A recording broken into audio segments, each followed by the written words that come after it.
5. Interrupting Identities. Turkey, Europe. Kevin Robbins.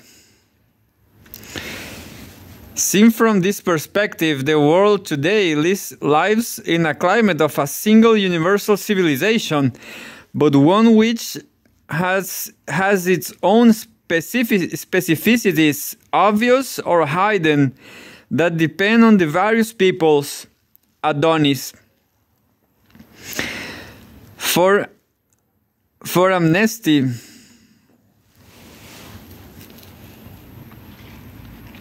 For amnesty and against amnesia. For amnesty and against amnesia. Adam Michnik.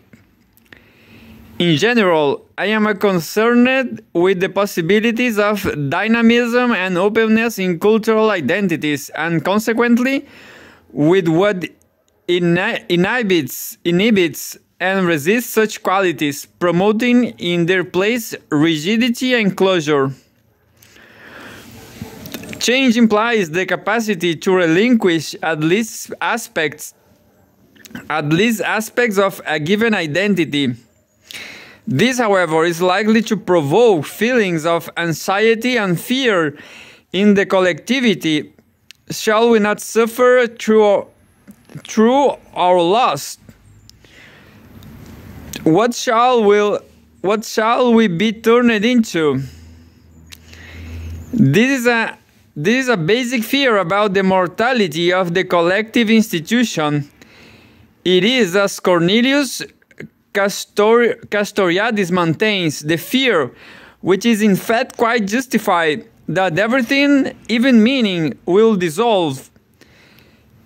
In defense against such a catastrophic eventuality, the collectivity will assert the possibility of its self-perpetuation, elaborating myths and symbolic representations concerned with a perennial meaning, an imaginary immortality in the culture. Following Castoriadis, we might see this in terms of cultural repetition in the psychoanalytical sense, being the small change of death, through which an institution defends itself against the reality of wholesale death. There is a kind of living deadness in a culture that does not admit the possibility of its own mortality. In Castoriadis' view, it is Western culture that has most effectively and creatively resisted this logic of closure, through what he calls its project of autonomy. He argues that what has been distinctive in Greco-Western history is the rupture of his disclosure and the questioning of all signification, institution, and representation established by the tribe, in thus acknowledging the potential mortality of every instituted signification. It has made itself into a historical culture, the historical culture par excellence.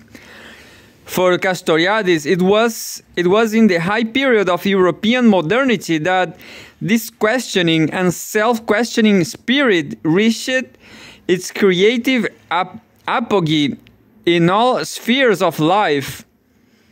Agnes Heller makes the same point about Western and particularly modern Western culture. Modernity asserts and reasserts. Modernity asserts and reasserts itself through negation.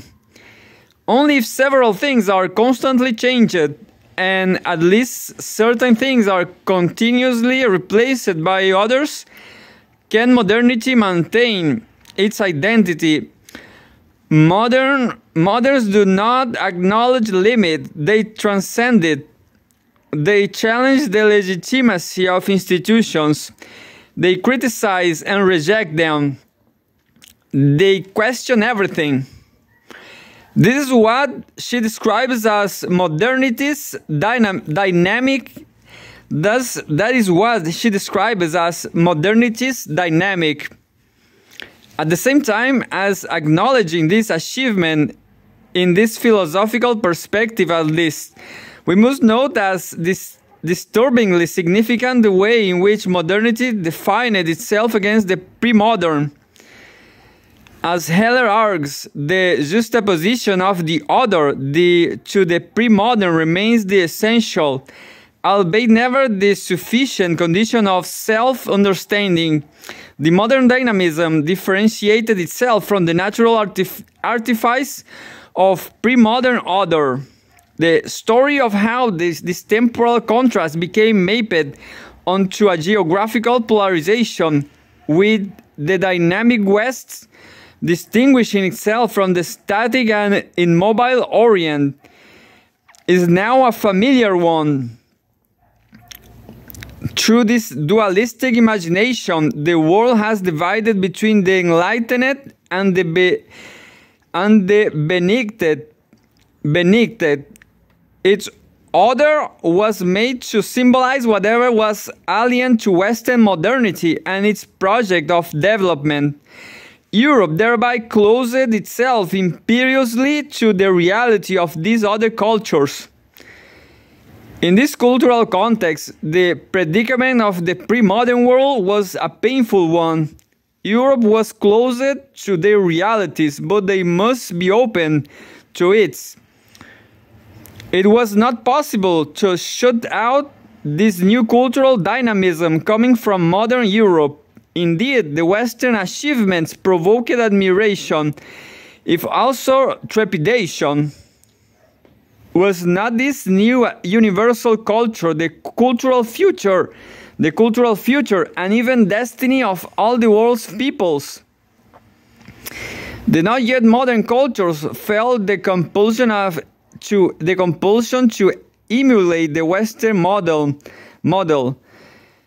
They too must set themselves on the course of development and modernization. There was an openness to change, but the experience, we know, was rarely a felicitous one. While the social arrangements of modernity were put into place, its dynamic element was invariably absent, regardless of whether it was a forced or voluntary transplant. The total absence of such dynamic or its merely intermittent operation has kept the modern arrangements in an unstable state.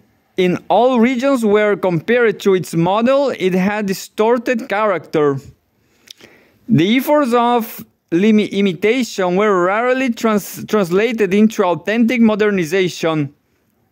Adonis, in the context of the Arab world, refers to an illusory, specious modernity, arguing that the intellectual principles which gave birth to modernity are lost to us, their substance wiped out.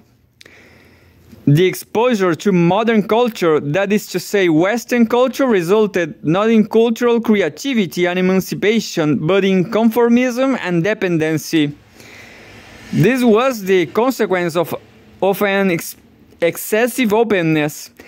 At the same time, there was the fearful sense that the dissolvement principles of modernization would be fatal to the historical culture. Westernization seemed to threaten everything, especially meaning. In consequence, there was cultural reaction involving the reassertion of origins and traditions. There was reversion to the language of authenticity, which, like other forms of essentialism, postulates a cultural identity that is self-identical, essentially in continuity over time, and positing itself as essential distinction from other historical subjects. Adonis describes it in terms of regression towards a fetal relationship to the traditionalist past. But of course, the past cannot be recovered. the cohesion and coherence of culture, always an imaginary ideal, cannot be reconstituted.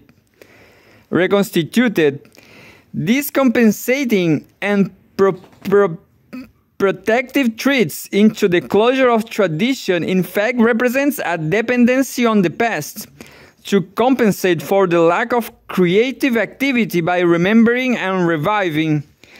In this dependency too, as in the technological dependency on the West, there is an obliteration of personality. In both cases, a borrowed mind, a borrowed life. There is choice, it seems, between assimilation of an alien modernity and reversion of the spurious authenticity of ethnic or religious origins. It is a false choice, an absurd choice. It was the choice that the West imposed. Darius Shayegan sees it as giving rise to a kind of schizoid disorder and the heart of the collective identity, a wounded consciousness. This is an intolerable condition, but it is also a prevalent condition, and its consequences have been both damaging and destructive. It remains one of the fundamental issues to be confronted in the contemporary world, that are the possibilities for transcending this impossible choice. What are the possibilities for transcending this impossible choice? We must be concerned with those developments, both intellectual and political, that have potential for destabilizing and deconstructing this dualistic logic. These are in movement. Things are in movement. There is an increasing sense of what Cartoriadis describes as the dilapidation of the Western project and ideals. This is surely what the debate around postmodernism must be concerned with. Empty of signification, Western societies now seem incapable of exercising an emancipatory influence on the rest of the world. The question is whether this will lead to cultural retrenchment and xenophobia, or whether it is possible to reconstitute the project of autonomy on a new basis. At the same time, there are developments beyond the Western core which are significant in this respect and which must find full accommodation within any revised project. In these places, too, there are those who are concerned with questions of democracy, social and human emancipation, and the creative transmission of culture. Here, too, can be found a concern to construct universal values on the basis of consensus between different societies and cultures. If there is any sort of solidarity that can provide a basis for a truly universal aspiration, argues Wittgenstein, it is surely the solidarity of cultures, including that of the West, against the enemy that denies them all, uncontrolled modernity. The imperative is for connection between those pursuing similar constructive objectives out of their different experiences. Progress can only be achieved through cultural receptiveness and reciprocity. At this point, we have moved from thinking in terms of cultural identity to consider the significance of cultural exchange. In Paul Ricoeur's terms, we have to be ready to cross our memories, to exchange our memories. We have to think in terms of cultural experience and of whether or how collectivities may be capable of learning from experience. These preliminary thoughts remain abstract, disengaged as they are from the more intractable realities of actual cultural identity and encounter. How might we give them some substance? What do they amount to in a particular context? In the following discussion, I want to consider the question of Turkish identity and cultural experience, and to do so particularly through the relationship between Turkey and the European West. I believe it cannot be considered outside this relation. First, we shall have to consider the Turkey of the European imagination associated with memories of the Ottoman threats to Christendom. The Eastern question, fear of Islamic revival, and resentment against Turkish immigration.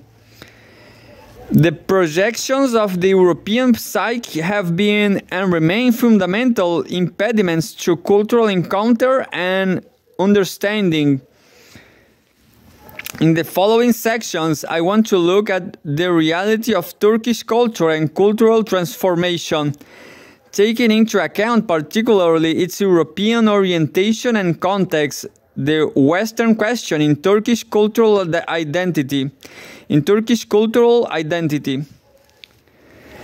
I shall consider the nature of its assimilation of Western modernity, especially in the period since the foundation of the Turkish Republic in 1923, and the disconforms and discontent that this entailed for its cultural life. Then I shall examine recent developments involving the resurgence of